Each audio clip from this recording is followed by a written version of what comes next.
Bonjour à tous, bienvenue. Aujourd'hui, je vais m'attaquer à un sujet qui n'est pas d'ailleurs évoqué dans les débats, que ce soit à la télévision ou de manière générale. Pourquoi a-t-on libéré la technologie, l'IA en tant que technologie? Pourquoi a-t-on décidé qu'à un moment donné, l'IA qui était un sujet de recherche, qui était un sujet de travail en laboratoire, dans les laboratoires américains, pourquoi à un moment donné, on s'est retrouvé avec cette technologie dans l'aspect public, dans le milieu public.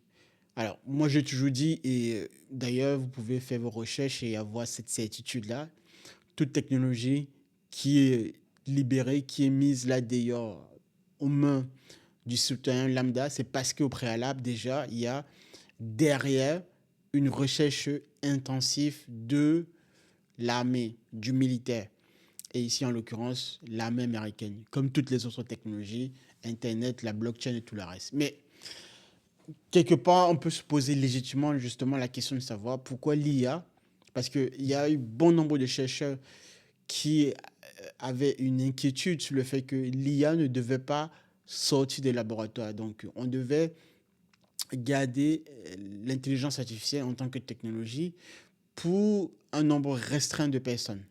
D'accord? Justement pour l'armée en question, dans une forme en fait de contrôle beaucoup plus restreint. Sauf que d'autres personnes ne le voyaient pas de la sorte. Vous prenez par exemple donc OpenAI qui était une fondation à la base. Il y avait Elon Musk et peut-être l'ancien de PayPal également. Toutes ces personnes-là en fait travaillaient dans ce projet-là, mais également en relation avec le gouvernement américain. Qui dit gouvernement américain dit forcément subvention du Pentagone et tout le reste, parce que derrière, il y avait des moyens. D'ailleurs, il y a des archives qui le démontrent, des financements, des subventions que l'armée américaine donnait, versait à cette fondation en question. Donc l'IA était vraiment comme ça un sujet en étude, toujours dans une perspective d'évaluer dans un premier temps tous les aspects que pourrait donner in fine l'intelligence artificielle.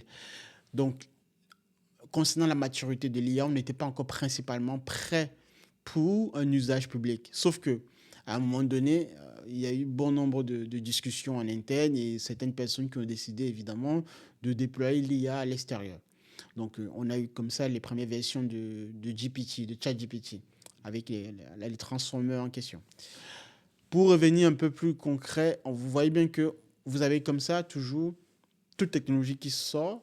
C'est parce qu'évidemment, vous avez ce mouvement qui fait que à un moment donné, certaines personnes à un grand niveau beaucoup plus haut décident de prendre la décision de mettre justement cette technologie dans un milieu public, dans un aspect beaucoup plus large. Maintenant, ça nous pose une question conséquente concernant cette question de l'IA qui aujourd'hui est à disposition de tout le monde. Alors, de tout le monde, ça va de soi. Alors, donc, vous avez aujourd'hui toujours donc, les big tech américaines, les GAFAM, qui maîtrisent et qui maîtriseront bien évidemment le contrôle sur la data. C'est ça le cœur de l'intelligence artificielle. Vous avez plusieurs couches comme ça. Donc, la data, premièrement, et les infrastructures qui vont avec, justement, les infrastructures cloud et tout le reste, les serveurs qui traitent de ces données en question et le matériel informatique. Ces entreprises-là, Big Tech, c'est elles, bien sûr, qui sont validées par le gouvernement américain. OK, bon, ça, je pense que ça va de soi jusqu'ici.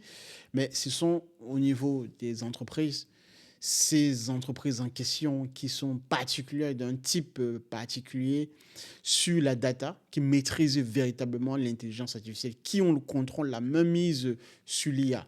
Et toutes les autres entreprises vont simplement utiliser l'IA en tant que service. Si vous regardez bien, nous sommes déjà bien entrés dans une forme de service, clairement, même depuis déjà 2 ou 3 ans, de la mise sur pied de l'intelligence artificielle.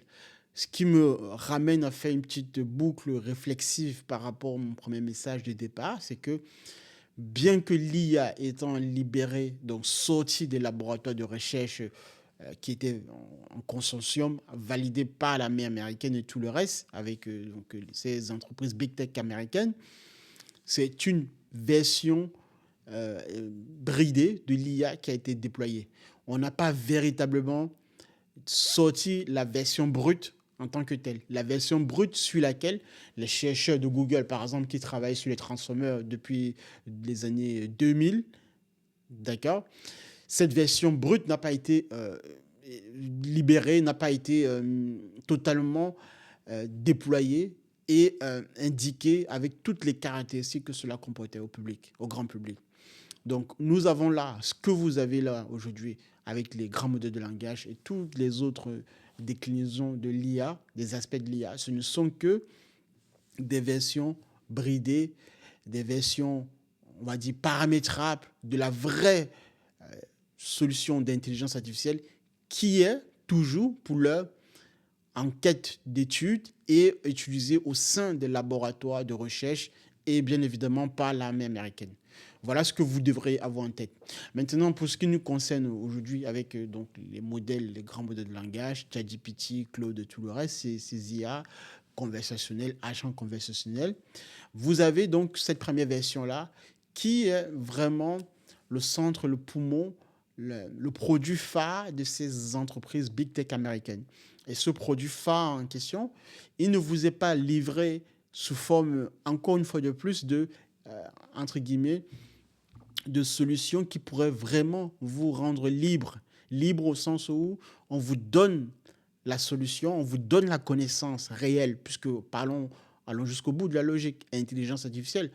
Non, on vous donne en fait uniquement encore une version bridée, une fois de plus, de la version bridée par rapport à la version brute. Donc il y a une double accroche, un double écrémage justement par rapport à la première version qui est toujours brute et qui ne sortira jamais, qui sera toujours l'apanage et le contrôle des laboratoires en question, justement derrière avec les fonds de pension et bien sûr les financements du gouvernement américain. Donc vous avez une situation aujourd'hui où les entreprises big tech américaines vont vous livrer donc justement cette version-là ou ces versions d'agents conversationnels sous forme de services. Ce qui veut donc dire quoi au final? Ce qui veut donc dire que on reste toujours dans l'aspect de garder le contrôle, garder le pouvoir, avoir la même mise sur la technologie parce que c'est un levier de pouvoir, c'est un levier de connaissance. Mais sauf que la connaissance ici, bien sûr, est livrée sous forme de service. On m'aurait dit, c'est toujours la même chose avec le cloud. Faire un cloud aujourd'hui privé, bon, même si par rapport au passé, ça demande moins de moyens, mais beaucoup d'entreprises, vous prenez dans le plus grand secteur d'activité, vous voyez bien que beaucoup d'entreprises ils vont utiliser les trois grands services de cloud. Donc Amazon Web Services, Google GCP et Microsoft Azure. Donc on est toujours dans cette perspective-là. C'est le même modèle économique qui est en train de se passer actuellement avec l'intelligence artificielle. Pour l'instant encore, certaines personnes ou certaines entreprises moyennes qui ont les capacités financières, les connaissances, compétences techniques, peuvent s'en sortir. Mais c'est une minorité. Sauf que quand bien même cette petite minorité essaye parfois de s'en sortir avec certains modèles open source et tout le reste, vous voyez bien que les grands modèles, donc les grandes entreprises big tech américaines, OpenAI, Anthropic et tout le reste s'empressent de sortir de nouvelles versions. Le fait, par exemple, par OpenAI de sortir sa toute dernière version, GPT-5, avant tout, moi je l'ai testé, je pense que vous avez pu voir mes résultats par le passé, mais avant tout, ce genre d'annonce, c'est d'abord de mettre sur pied une pression sur l'ensemble des acteurs concurrentiels potentiels qui pourraient venir. En plus de cela, bien sûr, les concurrents déjà présents. Donc, vous avez quoi? Vous avez l'idée derrière de la part de OpenAI de dire à l'ensemble de toutes les autres entreprises qui pourraient s'aventurer dans la mise sur pied d'un nouveau modèle de langage que nous sommes en fait très très loin en fait. Nous sommes à un niveau où ce que vous allez commencer à faire là, nous avons déjà dépassé ce stade 1000 fois. Et par conséquent, trouver vos, vos clients par rapport à notre produit ChatGPT 5, cela va être tellement très très difficile pour vous que on vous recommande tout de suite d'arrêter. Donc il y a une forme en fait de tuer, on va dire tuer l'œuf directement. Ça, c'est véritablement le premier message que vous devez entendre lorsque vous avez, par exemple, dernièrement, il y a là 3 semaines, la mise sur pied de la présentation de ChatGPT 5. Et si vous regardez bien et si vous avez fait vos tests, vous voyez bien que certains utilisateurs se sont offusqués parce que tout de suite après, tous les autres modèles précédents, GPT-3, 3.5, 4O, etc., ont été masqués, enlevés pour forcer l'utilisateur à utiliser ChatGPT 5, alors que quand on faisait bien le test jusqu'au bout, GPT-5, pour moi aujourd'hui, à l'heure actuelle où je vous parle, vraiment par rapport à 4O, ça se discute. Il y a vraiment, en termes de, par rapport à ce qu'ils ont annoncé d'évolution ou de radicalité, réellement, je ne vois pas pour le coup cette radicalité-là. Quelques améliorations parfois, mais sur certains prompts bien, bien structurés parce que la partie raisonnement, ça, bon, ça prend quand même assez de temps par rapport aux anciennes autres versions. Bon, on pourra peut-être mettre ça sur le compte du fait que il y a encore des problèmes de latence et tout le reste. Mais sauf que GPT 4O, etc., était déjà quand même très, très élaboré.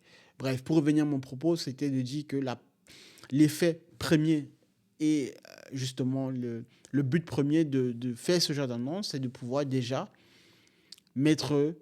abattre la concurrence. D'accord? Deuxième effet, il y a aussi un effet maintenant au niveau des entreprises classiques qui vont euh, structurer, utiliser ces services en question, quels que soient les secteurs d'activité. D'accord? Tout ce qu'on appelle les capabilities. Tout ce que permet l'IA en termes de capabilities, en termes de capacité, d'accord? En termes de projection, de déploiement dans les secteurs divers et variés que d'autres entreprises viendront utiliser. Donc, entreprises qui seront impactées, on va dire le secteur secondaire. Ces entreprises en question maintenant vont ou sont forcées par une forme d'utilisation, d'usage de services, de commencer à envisager leur business autour des services basés sur l'intelligence artificielle. Ça a toujours été le mouvement de toutes les autres technologies parce qu'il y a une telle pression forte de la part d'une nouvelle technologie telle que l'IA, mais bien d'autres auparavant, mais d'autant plus aujourd'hui avec l'intelligence artificielle, de forcer les entreprises, que ce soit le milieu ferroviaire, le milieu cosmétique, bref, quelle que soit l'activité en question, on vous dit que l'IA viendra impacter votre activité. Donc, si vous êtes une entreprise, qu'est-ce que vous faites? Vous commencez déjà à étudier le sujet. Vous commencez à étudier le sujet, donc vous, forcément, vous mettez aussi vos salariés dans une forme, déjà même que ces salariés se mettent eux-mêmes dans une forme d'étude de l'IA, mais également vous, en interne, vous envisagez vos process, vous commencez à tourner vos process autour de l'intelligence artificielle. Cela demande une restructuration, d'autant plus si vous êtes une grande entreprise, parce que la vélocité n'est pas si évidente que ça. Donc, il faut du temps pour que l'ensemble de votre business, qui était déjà établi jusqu'ici et fonctionnait très très bien, vient être percuté par une technologie telle que l'intelligence artificielle. Cela vous demande encore une fois de plus une forme d'adaptation qui n'est pas si évidente. Pendant que vous êtes en train de vous adapter, ce qui se passe derrière, c'est que les grandes entreprises GAFAM, Big Tech américaines, continuent à maintenir cette pression énorme en sortant comme ça parfois des nouveaux modèles, des petites améliorations ici et là, mais qui maîtrisent justement ce contrôle de la data, de l'infrastructure, de la technologie, des algorithmes. Et vous êtes à la ramasse, forcément, vous ne faites que en fait, suivre la tendance parce qu'elle est dictée depuis très très haut. Voilà comment aussi tout l'ensemble de la société, même les États qui forcément n'ont pas la puissance, compétence. Ce n'est pas qu'une forme une compétence, ce n'est pas qu'une puissance d'argent, mais c'est également une, une stratégie basée autour de mettre sur pied une politique de conception, des déploiements d'une véritable solution d'intelligence artificielle, d'un arsenal de solutions d'intelligence artificielle. Vous prenez par exemple l'Europe. Pourquoi est-ce qu'aujourd'hui on dit que l'intelligence artificielle n'est que entre donc la bataille entre les États-Unis et la Chine? C'est parce que ces deux pays-là principalement ont une stratégie très bien claire, identifiée, pour dominer réellement le secteur de haute pointe des technologies. Donc ici, en l'occurrence, l'intelligence artificielle et bien d'autres derrière qui viendront avec l'informatique quantique. Vous prenez un État tel que la France, par exemple, ou l'Allemagne, pourquoi ces pays, en fait, en question, ne peuvent pas, ou quasiment ont perdu la bataille de l'intelligence artificielle? Ce n'est pas ici une question d'argent, mais c'est parce que c'est une question de stratégie, c'est une question d'avoir une stratégie politique claire pour que l'ensemble de la société, que ce soit l'Allemagne ou la France principalement, puisse rattraper le retard sur les États-Unis ou sur la Chine. Parce que vous prenez, que ce soit donc la France ou l'Allemagne, une fois de plus, déjà que le cloud a été raté, donc il va falloir avoir rattrapé déjà ce retard-là, avoir les infrastructures qui permettent de faire tourner ces machines-là géantes. En plus de ça, faire quasiment une transformation sociétale de ces sociétés-là, en l'occurrence, que ce soit la France ou l'Allemagne, pour que les talents du monde entier, comme aux États-Unis, puissent venir en France ou rester pour ceux qui sont déjà présents et décident de se donner à fond dans la recherche ou dans les emplois au quotidien, dans les salariats, de bosser dans des technologies autour de l'intelligence artificielle. Mais quand vous regardez bien les faits, en France particulièrement ou en Allemagne, ça, ce n'est pas le cas. Il va falloir des années pour que cela puisse, si tant est qu'on voudrait aller dans ce sens. Parce que ce soit en France ou en Allemagne, d'autant plus en France, les talents les plus purs s'en vont. Ceux qui véritablement ont des moyens, des compétences hyper pointues, techniques sur l'intelligence artificielle, et même à une certaine moindre mesure. Les personnes, j'en connais quelques-uns, des ingénieurs avec qui j'ai travaillé sur certains projets, qui s'en vont aujourd'hui, qui sont allés aux États-Unis. Parce que ces personnes-là, évidemment, ne voient pas l'intérêt de rester en France lorsque vous êtes autant taxé, d'accord? Et en plus de ça, vous n'êtes pas valorisé et l'environnement. Bref, il y a tout un tas, justement, d'ensemble des valeurs de la société qui font que pour qu'un État comme la France ou l'Allemagne puisse se dire je vais véritablement rattraper mon retard vis-à-vis des États-Unis ou de la Chine, cela va tellement demander de porter un poids lourd historique sur tout ce qui n'a pas été fait, que ça serait au final, en fait, en termes de récompense, d'effets, de sorties négatives par rapport à ce que l'ensemble de la masse voudra avoir. Donc, le gain en sortie ne sera pas positif. Parce que si on veut véritablement rattraper le retard vis-à-vis de la Chine ou des États-Unis, ce sera tellement ça va tellement impacter les autres activités, les autres questions plus importantes pour la majorité de la masse en France ou en Allemagne que le gouvernement va décider d'arrêter. Voilà ce que je pouvais dire véritablement sur la manière dont l'IA est perçue. Donc l'IA déjà, vous devez voir déjà l'IA comme premièrement, prioritairement, comme un sujet de domination toujours étatique, bien sûr, mais par la suite au niveau aussi des entreprises, mais qui, par une forme de ruissellement vers le bas, fait en sorte que l'ensemble des autres entreprises de la société se mettent donc à une marche forcée de rattraper un certain retard. Et je vais terminer ici, dans ce rattrapage-là, le travailleur, la place du travailleur comme ça aussi, in fine, le travailleur est forcément donc le citoyen lambda en bout de course, est la cellule, l'entité la plus petite qui est percutée par ce changement ou par cette bataille idéologique, technologique, politico-sociale. Parce que le salarié, évidemment, s'il doit se dire que je vais conserver mon emploi dans les prochaines années, forcément, il faudrait qu'il commence à envisager une formation dès l'immédiat pour commencer à envisager comment je pourrais utiliser l'IA dans mon quotidien, comment est-ce que je pourrais intégrer l'IA, comment est-ce que je pourrais avoir gagné de l'argent. En fait, derrière, c'est gagner du temps. On est toujours dans cette bataille de aller plus vite, instantanéité et le pouvoir. Sauf qu'aujourd'hui, cela se passe au niveau des technologies de haute pointe telles que l'intelligence artificielle.